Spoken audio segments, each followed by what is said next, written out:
years, because this is a huge change for both of us with respect to the service level agreement and then this memorandum. So they still have infrastructure, they still have a right to say, oh, who has access to their pipes and everything, and roads and stuff like that. So it's not a challenge there. It's just how the process works. So I think if there's a common understanding that we might have to look at this again, especially with something like pre-cons. If they have it that every pre-con is a necessity when they don't provide a pre-con, then that could be a challenge. So those are the things that we're looking for some process improvements inherent in there, and that's why we're hoping that it will be more of a working document, not necessarily this is a hard and fast.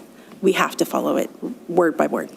Yeah, I just hope we get a lot of these things clarified very quickly, because we're trying so hard here in Grimsby now to move things along, projects along, and they get caught up in all this sometime between Grimsby and the region, and there's differences of opinion. So I hope that we get this in place and it works effectively and to our advantage, obviously, because I think now that the responsibility is coming down to us on these new things, I think that's great, but we need to make them work for us very, very effectively. So please keep us informed. Thanks, Terry. Member Potter. Thanks, Terry. Just a couple of observations more than anything. I deal with agreements quite often, daily, and this is the weirdest looking MOU I think I've ever seen under the normal MOU terms. It may be good for municipalities, but it's not the one I would use. It's more like a letter of agreement than an MOU. MOUs normally aren't legally binding, for example, that sort of thing. I pick up on your comment about the MOU Technical Review Committee. My experience, if I take this as an MOU, which is what it's intended to be, is the terms of reference are missing. What is it? When will they meet? How is this MOU actually being managed on a weekly basis, monthly basis, half yearly, whatever the periodicity is? An MOU to be effective needs to be managed by a committee of the signing parties. And I see that as a big gap because it's nebulous and it's misleading on how this actually gets managed and who is the MOU Technical Committee. And I don't know why the word technical committee is in there. It's an MOU. So I don't know if there's a nuance there on technical versus management of the MOU. Is it literally the engineering team, or is it the clerk's team, or something like that?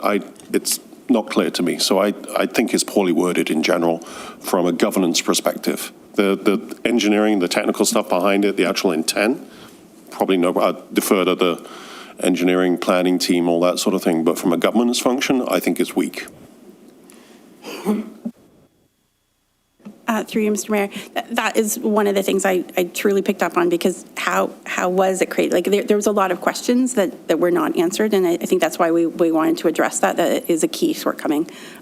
If you're not identifying those people and the regularity and stuff like that. And so it's I think part of the ongoing conversation that we're going to have.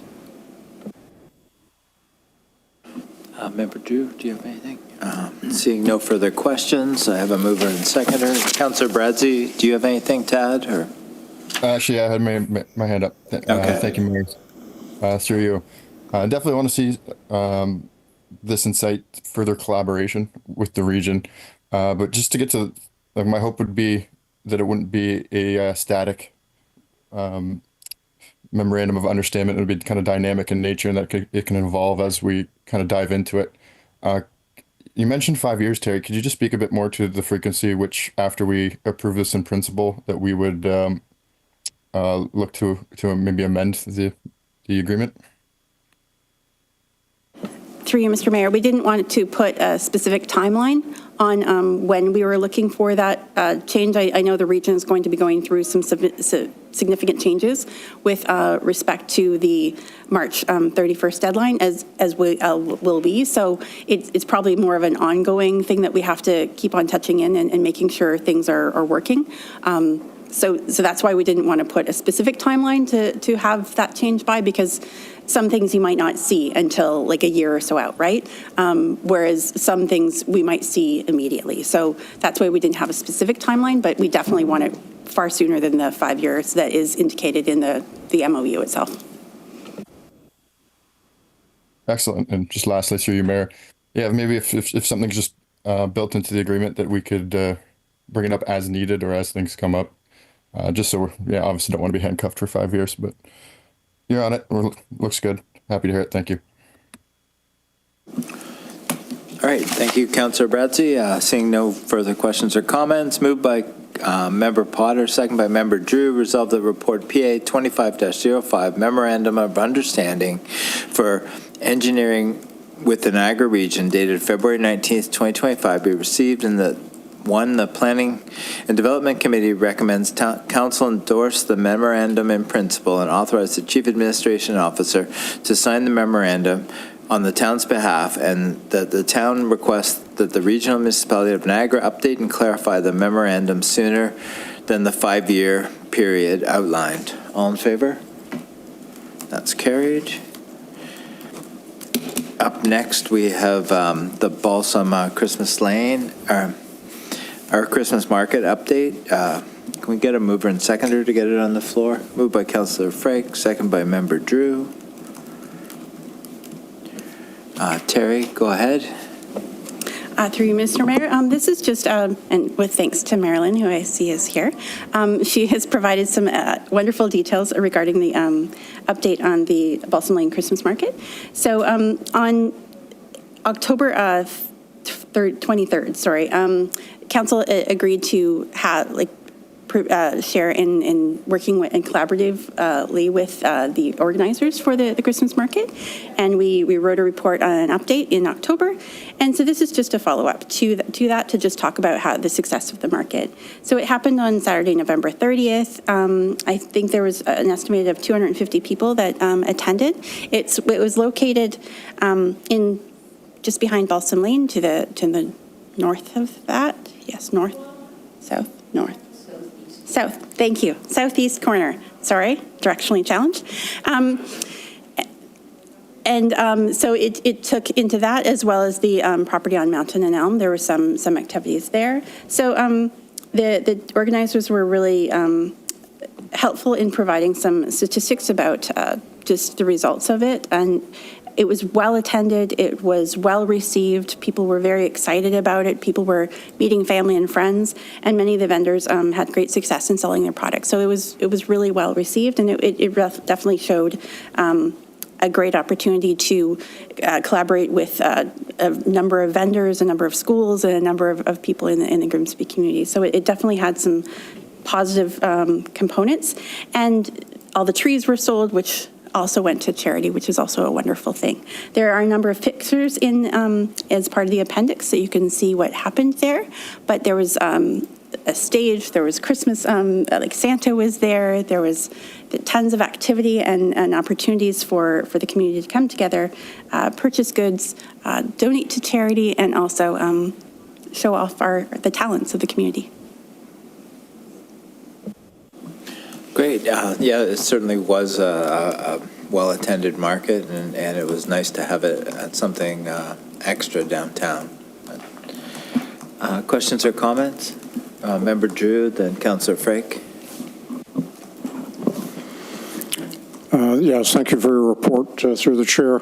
I had the opportunity to attend and support the continuation of this type of activity, and I think part of the success was that there were other participants in the downtown area who made it a significant event. The museum, other businesses, and so very well done. Thank you. Councillor Frake. Thank you, Mayor Jordan. Yeah, I thought the event was extremely well organized, and I guess these pop-up events do have a place in town. I guess we call them a pop-up event. I think that's what you call them. Small, doesn't take up a lot of space, doesn't infringe on parking too much, which was always the big issue. And I don't think there was any issues with parking down there at all. I mean, it was nice to see a lot of these shop owners from downtown participating in the event, which was really fantastic, and they put everything into it. Nice to see Santa hanging around, that was kind of nice. He wouldn't let me sit on his knee, but that was fine. Anyways. Next year. Next year, okay. I'll make my reservation now. But it was good to see the kids out there, and I believe there was a lot of volunteers from some of the schools that came out, which was really fantastic. I mean, and I think some of the kids' schools, kids' daycare, I believe it was, they came out and they participated. So all in all, I think this definitely has a place in Grimsby, and I think hopefully we'll see more of them, not just during Christmas, but maybe other times during the year, maybe using the same area. But anyways, I thank the organizers and the sponsors who put it together, and I think we have something that we can continue to do here, and hopefully we'll continue it. And thank you for the report, Terry. Thank you. Member Potter. Thank you, Chair. So just building on that, I'm not sure whether I can ask you, Terry, or Marilyn's here. So I don't have the frame of reference for what the pilot project that was approved back in September was. And I see really good results here, but did it meet the aspirations of what the pilot project was trying to do?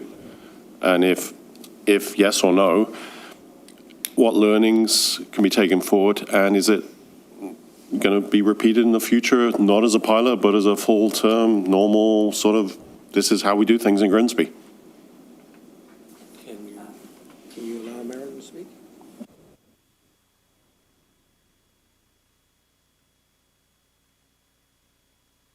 There you go. Thanks, Marilyn. On behalf of the Planning and Department, through you, the Mayor, first, can you hear me now? Great. I'll answer the last question first. This is the first of 3 pilot project activities. So the next one is a flower market, and the last one will be an art market, same location. And our goal is to take those 3 events, all of the learning from those 3 events, and share them with the town, because this pilot project grew out of a charrette in May, where the community expressed a strong interest in seeing events reimagined in a space that wouldn't typically hold events, which is a parking lot, and that is exactly what we did. Our key learning was you can't control the weather. It was an extremely cold day, and the wind was extremely difficult to work with because we had a decor plan that involved fairly large urns, and some of them were blown over by the wind. Fortunately, they were the perimeter, so there were no people involved with that. We also, as Terry mentioned, we did a survey of attendees, and we had our 17 volunteer students conduct that survey, so that we had data coming out of that. And probably the most salient learning for the venue is that people were genuinely interested in seeing that space, which they typically saw as a parking lot, used in another fashion. And that was probably the best thing. And that we provided activities for all ages. So children were writing letters to Santa, the older adults were enjoying the live performances on the stage, and the folks in between that 2 demographics, they were shopping and having Instagram moments with some of the visuals that we had on the site. Thank you, Marilyn. All right, seeing no further questions or comments, moved by Councillor Frake, second by Member Drew. Resolved that the Balsam Lane Christmas Market results memo be received for information. All in favor? That's carried. Is there any other business pertaining to the committee? Seeing none, the next Planning and Development Committee meeting is scheduled for March 5th, 2025 at 5 p.m. Meeting is adjourned. Good evening, everyone. Thank you.